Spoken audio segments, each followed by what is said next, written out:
Bonjour everyone, Pantoufleee here today for a new video in which we're not gonna review the STRVK, but rather focus on one specific statistics about the tank that I think is going to be game changing, not necessarily right now, but in the future. In my opinion, the STRVK is a test from Wargaming, a test that will be decisive toward where the game is heading. Let's jump into it so you understand what I mean. But before jumping into it, I partnered with Amazon App Store in order to make you win some goodies. In order for you to participate, you have a link in the description that will redirect you to another video from which we'll have everything explained. Let's see you there. So, you're probably curious about what I'm gonna say about the Centurion. And basically, if I had to summarize exactly my thought, I will tell you that what is frightening about this tank, in my opinion, is the fact that we no longer have a heavy tank in front of us, even if it's stated as heavy, but rather some kind of a mix between multiple types of class of tanks. And I think it's problematic for one simple reason. What makes the game interesting, gameplay talking, is obviously the fact that each kind of tank will have its own role on the battlefield depending on the class. For example, the tank destroyers will either camp or deal a lot of damage. You have the heavy tanks that are supposed to take shots and advance on the battlefield, so first line brawler. You also have the mediums that are a little bit the guys that can do anything, that will be supportive and that necessitates from you to have good understanding of game mechanism and map knowledge. To finish off with the light tanks that are here to spot for the rest, right? Of course, when we see that like it is, it's pretty simple and it will allow new players to know on which field they want to develop their skills. But when you release a tank that literally has the gun of a medium, the mobility of a medium, the armor of a medium/heavy, plus multiple different statistics that makes it look more like a medium rather than a heavy, it can be a little bit confusing. And I feel like Wargaming did that on purpose. And in order to understand that, let's go into a regular battle. What we see right now is a little bit of a decline from Wargaming's core players. Basically, these days, people tend to play the game more on the European server, obviously because the Russian server and the European server merged together. But it feels like nowadays the game is getting redundant, like you do the exact same thing, it's a little bit repetitive. And of course, Wargaming, I think, is trying to get us some new stuff in order to get us entertained. It's pretty cool that they're trying this, but I feel like they're going the wrong way. Of course, when you see the STRVK right now, it's just a mix of different classes. And of course, if Wargaming heads toward this kind of behavior, allowing us to get only tanks that are a mix of other tanks, you will no longer see the boundaries between the different types of tanks. And this is going to be problematic because it means that the gameplay is going to be the exact same regardless of the tank you're playing. And I feel like this could be the end of the game, at least for people that are no longer new to the game. Because of course, what you like is diversity. If you get the exact same tanks just renamed or with different aspects and you give them just a new aesthetic and that's it, you just get yourself some kind of a Fortnite game in which the only thing that counts is aesthetic.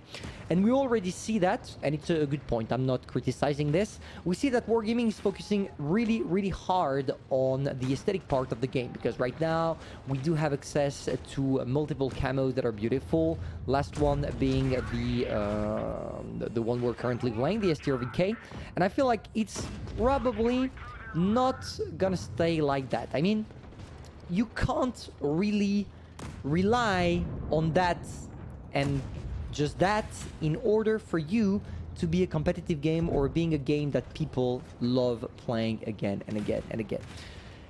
And well, right now, that's what Wargaming is going for. Just take a look at this game we're playing, for example. We are in the game for 1.5 minutes only, and the game is already over for our opponents. And I did not even do a good game. I mean, I went on the wrong side probably. And it just feels weird to see that the game is turning into really a hardcore arcade, not hardcore, sorry, but an arcade game that doesn't allow strategy too much, except if you're playing in tournaments, etc. And I feel like with the emergence of tanks like the STRVK, probably in the future or in Tech Tree, available directly in the Tech Tree, and it's already the case with some tanks in the game, obviously. I don't know, I'm just afraid of what Wargaming is going to do with them, and I don't know if you agree, but if you do, maybe we should do something and tell Wargaming, right? But you know, maybe that I'm just nostalgic about the good old World of Tanks Blitz when it started, and of course I don't have the same eyes as before, because when I started I had 0 battles, and currently I have more than 40,000, so obviously you don't have the same view on the game as someone that is new. And I don't know. I don't know what you think, guys. Just tell me in the comments. I would be curious to know what are your feelings toward World of Tanks Blitz, and specifically the path that the developers are choosing. And I feel like they could do better. I understand the necessity to propose tanks that are multifunctional, specifically when you have to pay for them, like it's the case with the STRV. But at the same time, it would be cool if we saw Wargaming trying new stuff, having the balls to try something different than just releasing tanks. Maybe it's gonna happen, because after all, it takes a lot of time for those kind of things to be implemented. But I wish we could see that a little bit sooner. Oh, I managed to escape. That's very sexy.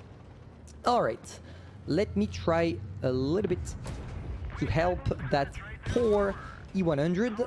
Of course, I had to take the shot. Why are they all shooting me and not the E100? What the fuck? Oh my gosh, why are people focusing the STRVK? What did I do to you boys? Nah, that sucks. I guess that's the privilege of getting the new tank that is just out. You get harassed by players, and you can't really blame them, right? So that's the end of my analysis. I'm just curious right now to see what Wargaming will cook in the future. Is it going to be tanks that rely more on their own specific branch? Are they going to try to create, I don't know, maybe a whole new class of tank? We don't know. We don't know. I'm just curious to see if they have the balls to really change the game to the core. And for this to happen, we will have to wait. Now, that being said, I'm probably going to get crushed by that poor IS-7, even if I have the greatest DPM of all. If I have the support of my team, maybe then I'm going to be able to win.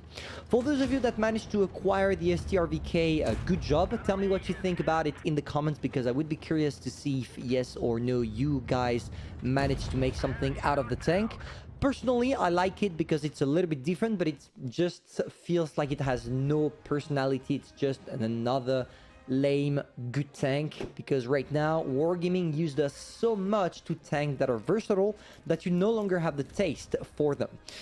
And I don't know how this is an ace tanker, probably because the tank was just out not so long ago. But yeah, I'm gonna go with this. Hopefully if you enjoyed, feel free to subscribe, like and share, and personally I'm gonna see you soon for a new video. Bye.